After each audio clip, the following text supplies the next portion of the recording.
တနေ့မှာတော့ကျမစိတ်ကူးရင်နှစ်သက်နေရတဲ့ကောင်လေးလမ်းကြားတစ်ခုထဲမှာသတိလေးလဲကျနေတာကိုအမှတ်မထင်တွေ့လိုက်ရပါတယ်ကျမလည်းထိတ်လန့်တကြားနဲ့သူ့အနာကိုအပြေးလွှာသွားရောက်စစ်ဆေးမိတာပေါ့သူ့မှာဒဏ်ရာရထားတာကိုမြင်တော့သူတစ်ပါးကိုအော်ဟစ်အကူအညီတောင်းချင်ပေမဲ့ကျမရဲ့လက်ချောင်းထဲကနေဘာအတန်မှထွက်မလာခဲ့ပါဘူးအဲ့ဒါနဲ့ရဲစခန်းကိုဖုန်းဆက်ဖို့ကြံစီပြန်တော့လဲဖုန်းထဲကနေစကားမပြောနိုင်ပြန်ပါဘူးကျမဖုန်းကိုချလိုက်ပြီးလမ်းသွားလမ်းလာတွေကိုအကူအညီလမ်းတောင်းကြည့်ပေမဲ့ဘသူကမှလက်ဟန်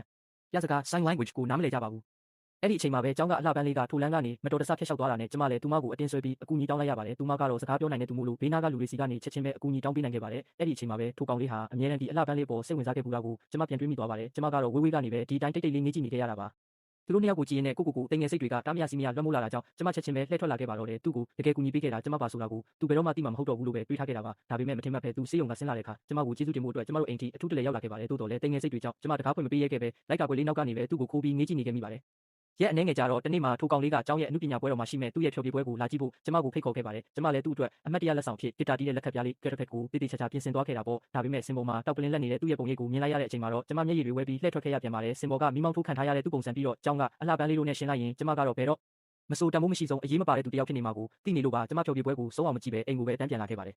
ဒါပေမဲ့မျောလေးမထားပဲထိုကောင်လေးကကျမတို့အိတ်ရှိထိလိုက်လာခဲ့ပါတယ်ကျမအကြာကြီးဝေခွဲမရဖြစ်နေပြီးမှသူ့ကိုအပြင်ထွက်တွေ့လိုက်ရတာပါသူကအသစ်ဆက်ဆက်တင်ယူလာပုံရတဲ့လက်ဟန်ပြစကလုံးတွေနဲ့ဘာလို့ပွဲကိုလာမကြည့်တာလဲဆိုပြီးစိတ်လှုပ်ရှားစွာမေးရှာပါတယ်ဒါပေမဲ့ကျမရဲ့ရင်ထဲကခံစားချက်တွေကိုဖုံးကွယ်ချင်တာကြောင့်နားမကြားစကားမပြောနိုင်တဲ့သူကိုဘာလို့ဂီတဖျော်ဖြေပွဲလာကြည့်ဖို့ဖိတ်ရတာလဲ